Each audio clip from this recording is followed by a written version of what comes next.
यहाँ? क्यों, कोई प्रॉब्लम है तुम्हें मेरे यहाँ आने से? मृत्युंजय की इस बात पे कोई कुछ कहता कि उससे पहले मृत्युंजय ने अजीत की तरफ देखते हुए कहा, हाँ, तो क्या कह रहे थे तुम अजीत? महक मेरी वाइफ है, मेरे लिए काढ़ा बनाए, मेरा ध्यान रखे, मुझे टाइम से दवाई दे, तुमसे कोई मतलब? अजीत को समझ आ गया था कि मृत्युंजय क्या साबित करना चाहता था।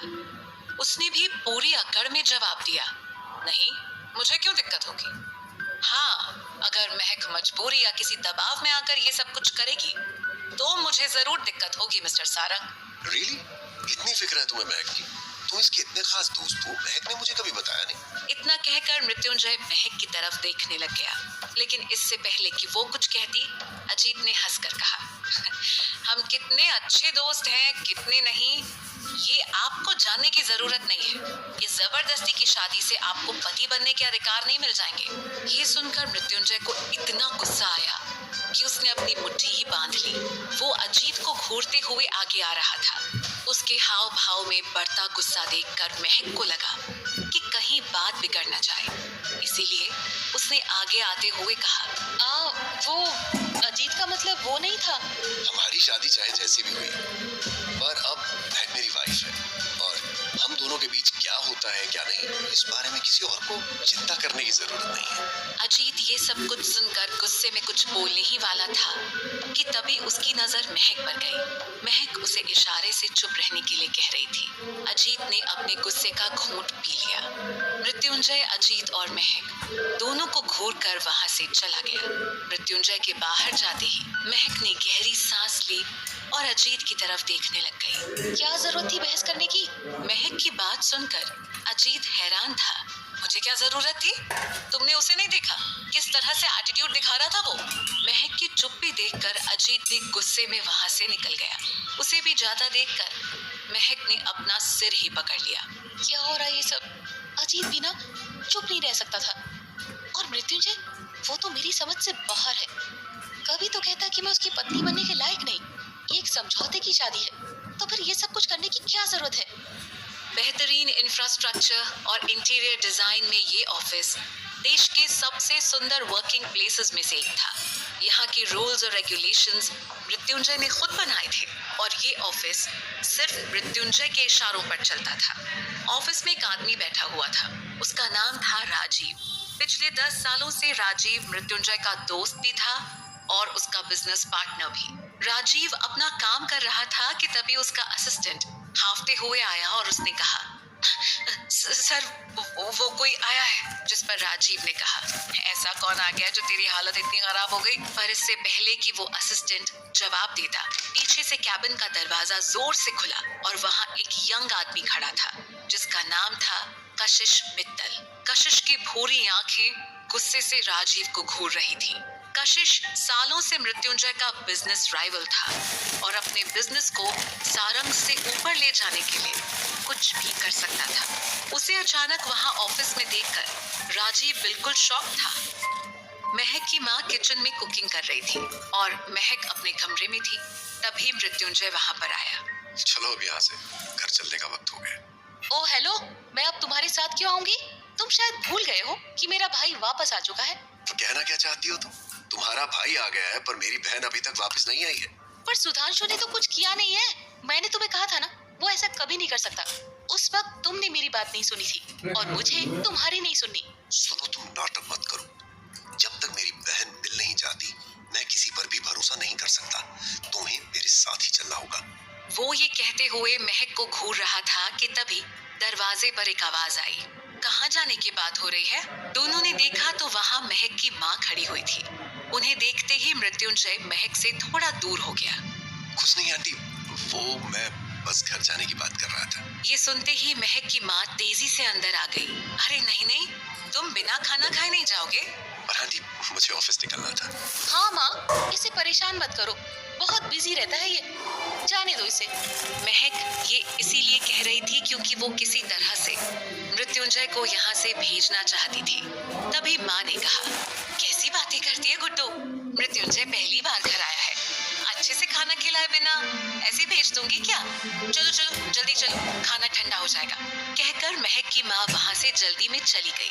महक और मृत्युंजय एक दूसरे को देख रहे थे पर कुछ बोल नहीं रहा था।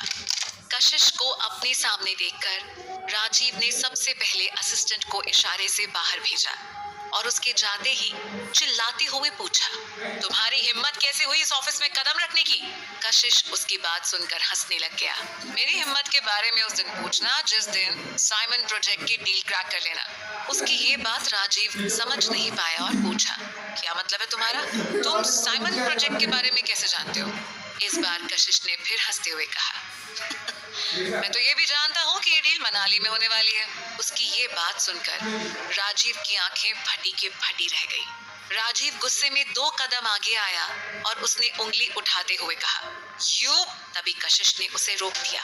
रुको रुको, ये गुस्सा जरा बचा कर रखो, तब काम आएगा जब ये डील मेरी हो जाएगी। बोल देना अपने दोस्त मृत्युंजय को मुझे रोक सके तो रोक ले। इतना कहकर कशिश राजीव को गुस्से से देखकर वहां से चला गया।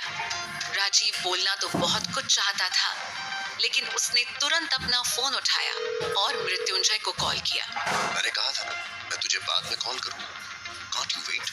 मृत्युंजय लंच करने जा रहा था, पर तभी राजीव का फोन फिर से देखकर वो इरिटेट हो गया था। फोन पर उधर से राजीव ने कहा, मृत्युंजय मुझे तुम्हें कुछ बताना है। वो यहाँ ऑफिस में कशिश आया था। ये सुनते ही मृत्युंजय अपनी जगह से उठकर खड़ा हो गया। क्या? उसका ये रिएक्शन देखकर महक के साथ घर के बाकी लोग भी हैरान थे। अचानक से मृत्युंजय का ध्यान उन सबके चेहरों की तरफ गया। Excuse me, अर्जेंट कॉल है। इतना कहकर मृत्युंजय घर वालों से दूर आकर एक किनारे पर खड़ा हो गया। कशिश मित्तल ऑफिस आया था? तुम्हारा दिमाग तो ठीक है ना? राजीव ने घबराई हुई आवाज में कहा, हाँ, कशिश मित्तल आया था। उसकी हिम्मत कैसे हुई मेरे ऑफिस में पैर रखने की? राजीव ने कहा, उसे देखकर तो मेरा भी दिमाग खराब हो गया था, पर उसने जो कहा वो। इतना कहकर राजीव रुक गया। क्या मतलब? क्या हुआ है राजीव? पूरी बात बताओ। राजीव ने गहरी सांस ली और कहा, मृत्युंजय, कशिश को मनाली वाली साइमन प्रोजेक्ट डील के बारे में सब पता है। वो इस डील को हासिल करने के लिए पूरे जोरों शोरों से लगा हुआ है। उसको इस बारे में कैसे पता चला? और उसकी हिम्मत इतनी बढ़ गई कि वो मृत्युंजय सारंग की डील छीनने के बारे में सोच रहा है। पता नहीं, हमारे पास ये सब कुछ सोचने का वक्त नहीं है। हमें जल्द से जल्द कुछ करना होगा। मुझे लगता है तुम्हें मनाली के लिए निकलना चाहिए। राजीव ने अपना सुझाव दिया। मृत्युंजय ने भी तय किया कि वो जल्दी ही मनाली के लिए निकलेगा। इसी बीच महक और अजीत किचन में कुछ सामान लेने के लिए आए थे और तभी अजीत ने महक से कहा, समर वेकेशन शुरू हो गए। हाँ तो? महक किचन में आई थी और तभी अजीत भी उससे बात करने के लिए आ गया। महक का जवाब सुनकर अजीत ने कहा, शादी हो गई है तो क्या तुम अपने सपने को भी भूल गई हो? महक, समर वेकेशंस शुरू हो गए हैं। ये सुनते ही महक का चेहरा उदासी से भर गया। अजीत, इस बारे में मुझे बात नहीं करनी है। महक को देखकर साफ समझ आ रहा था कि वो अजीत की बातों से बचना चाहती थी, पर अजीत भी रुकने वाला नहीं था। उसने पूछा, पर महक, तुम हर साल ऑर्फनेज के बच्चों को डांस सिखाने के लिए जाती हो, इस बार नहीं जाओगी? महक ये सवाल सुनकर चुप थी। उसने पापड़ एक तरफ रख दिया और गैस बंद कर दी। वो अंदर से इतनी भर चुकी थी कि उसे समझ नहीं आ रहा था कि कहाँ से बोलना शुरू करे। उसने गहरी सांस ली और अजीत को देखने लगी। तुमसे ज्यादा मैं इस बारे में सोच रही हूँ अजीत, पर इस वक्त मनाली जाने के बारे में सोचने का भी कोई फायदा नहीं है। मैं जानती हूँ मृत्युंजय मुझे कभी जाने नहीं देगा। अजीत ये सुनकर हैरान था। मृत्युंजय, वो होता कौन है तुम्हारे फैसले लेने वाला? अजीत, जो भी हो, ही इज माई हस्बैंड, और अब मुझे इस घर के साथ उस घर को भी देखना होता है। मीरा का अभी तक कुछ पता नहीं चला, ऐसे में मेरा मनाली जाने की बात करना मुझे नहीं लगता ये ठीक लगेगा। ये बात सुनकर अजीत हैरान था। सीरियसली महक, तुम कब से अपने सपनों के सामने दूसरी चीजों को देखने लग गई? तुम ऑलरेडी दोनों घर के लिए बहुत कुछ कर रही हो। तुमने ये शादी तक जबरदस्ती कर ली यार। अब क्या चाहती हो तुम? अजीत महक को समझाए जा रहा था, पर महक उसे कोई जवाब नहीं दे रही थी। अजीत को लग रहा था जैसे महक सब कुछ सुनकर भी कुछ समझना नहीं चाहती, पर वो दोनों नहीं जानते थे कि सुधांशु किचन के बाहर खड़ा था और उसने सब कुछ सुन लिया था। मृत्युंजय का कॉल खत्म होते ही सभी लोग फिर से लंच करने के लिए इकट्ठा हो गए थे। खाना सर्व हो गया था। कुछ देर बाद सुधांशु ने कहा, वैसे मैं सोच रहा हूँ कि मैं, दीदी और अजीत भैया मनाली हो आए। ये सुनते ही मृत्युंजय का निवाला मुंह में जाते जाते रुक गया। महक भी उसे एक टक देखने लग गई। सिद्धू, ये क्या कह रहे हो तुम? तभी अजीत ने सोचा कि ये अच्छा मौका है और उसने झट से कहा, सिद्धू बिल्कुल सही कह रहा है, हम तीनों चलते हैं मनाली। इस बार मृत्युंजय का मन कर रहा था कि वो अजीत को धक्के मारकर घर से बाहर निकाल दे, पर फिर किसी तरह से उसने अपने बड़ों का लिहाज करके खुद को रोक लिया। और मनाली क्यों?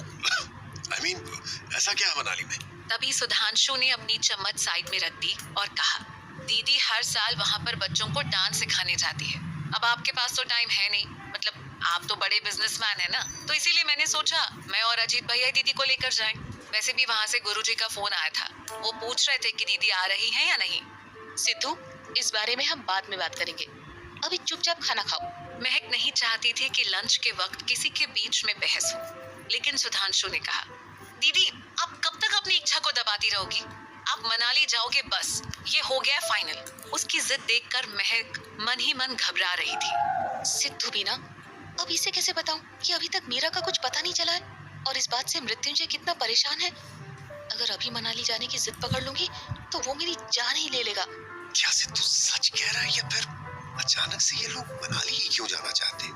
कहीं इन्हें कशिश के बारे में तो कुछ नहीं पता है। क्या फैसला लेगी महक? क्या वो जा पाएगी मनाली? किसके नाम होगी मनाली की डील? जानने के लिए सुनते रहिए कहानी का